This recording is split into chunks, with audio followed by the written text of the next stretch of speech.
गठबंधन में खींचतान और बढ़ चुकी है। जी हां, ममता बनर्जी ने इंडिया गठबंधन की अगुवाई की इच्छा जाहिर की, जिस पर सहयोगी दलों का जमकर समर्थन भी देखने को मिला, विरोध भी। शरद पवार से लेकर, हालांकि कोई खुलकर तो नहीं बोल रहा है विरोध, लेकिन देखिए उधर शरद पवार से लेकर शिवसेना उद्धव गुट ने खुलकर समर्थन कर दिया है। हालांकि कांग्रेस तो कह ही रही है कि कांग्रेस सबसे बड़ी पार्टी है और डीएमके ने भी समर्थन किया है।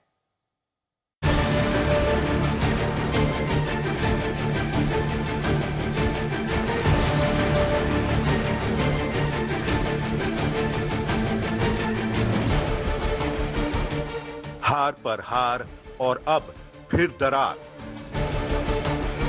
कौन करे इंडिया ब्लॉक की अगुवाई? ममता ने कर दी खुली दावेदारी। इंडिया में रार, साफ दिख रही दरार। हाल में विवाद के 3 पहलू सामने आए। ममता ने अगुवाई का दावा ठोका, एसपी बाबरी मामले पर महाविकास अघाड़ी से अलग हो गई और दिल्ली में केजरीवाल कांग्रेस से अलग हो गए। इंडिया गठबंधन बना था बीजेपी को दमदार तरीके से चुनौती देने के लिए।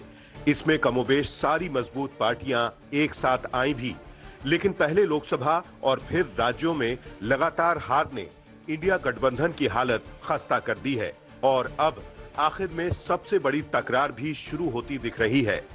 तकरार इस बात की कि आखिर किसको इंडिया गठबंधन की अगुवाई करने का हक है। अब तक पैन इंडिया मौजूदगी की दलील के साथ कांग्रेस को ही अगुवाई के लिए स्वाभाविक दावेदार माना जा रहा था, लेकिन अब वो बात नहीं रही। पहले कांग्रेस लोकसभा में कुछ खास नहीं कर पाई और अब हाल में राज्यों में पटखनी के बाद अब ममता बनर्जी ने साफ तौर पर कह दिया है कि वो इंडिया गठबंधन को लीड करना चाहती हैं। ममता ने लिखा, मैंने इंडिया गठबंधन बनाया और गठन करवाया था। अब इसे व्यवस्थित करना नेतृत्व करने वालों पर निर्भर है। अगर वो इसे ठीक से नहीं चला सकते तो क्या कर सकते हैं? मैं बस यही कहूंगी कि सबको साथ लेकर चलने की जरूरत है। मुझे मौका मिले तो मैं इस गठबंधन को लीड जरूर करूंगी। मैं बंगाल से बाहर नहीं जाना चाहती, लेकिन मैं यहीं से गठबंधन को चलाऊंगी। मैं यहाँ मुख्यमंत्री रहते हुए दोनों जिम्मेदारी निभा सकती हूँ।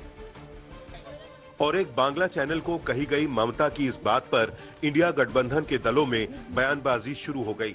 ममता के बयान के बाद पार्टी के नेताओं ने भी जोर देकर कहा कि ममता दोनों जिम्मेदारियां निभा सकती हैं। वो भाजपा को एंटी, भाजपा का विकल्प एक प्लेटफॉर्म इंडिया वो जरूरी था। उन्होंने खुद ममता जी वो इंडिया ब्लॉक गठन करने का वो इंडिया ब्लॉक गठन कर दिया। उनको कोई दिल्ली का बड़ा पोस्ट, बड़ा कोई रेस्पॉन्सिबिलिटी उनको अट्रैक्ट नहीं करता, लेकिन अगर कोई रेस्पॉन्सिबिलिटी दे तो वो बंगाल में बैठ के ही स्मूथली इंडिया ब्लॉक उसका परिचालन कर सकते हैं।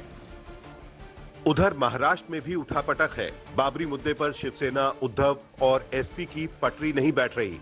अबू आजमी के बयान इसकी गवाही दे रहे हैं। और दिल्ली में सबसे ज्यादा खटास इंडिया गठबंधन में दिख रही है।